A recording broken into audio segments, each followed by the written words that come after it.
Good day. In this video, I'll show you the best way to make sure your AI answers consistently and directs users to correct URLs. Document upload allows you to upload CSV files and source data that allows AI to match the user's intent with questions you have prepared, even if there are no matching keywords. A CSV is a type of file that stores data in a table. It's like a simple spreadsheet with a .csv at the end. You can open CSV files with programs like Excel or Google Sheets. Here are the options to get this set up. Option 1 is Product or Sitemap Export. Here is my product map. I created it in Google Sheets and downloaded it as a CSV file.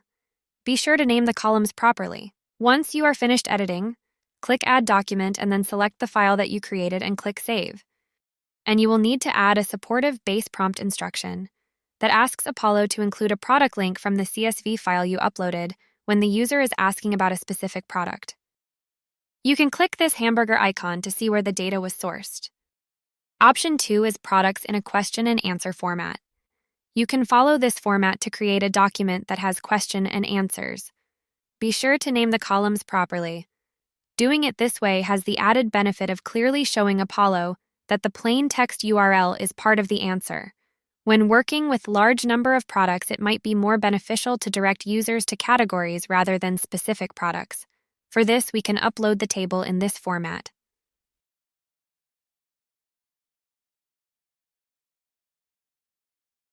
Option 3 is teaching AI to direct users to the link of the product that they are looking for. We can train AI to create a link that works for you.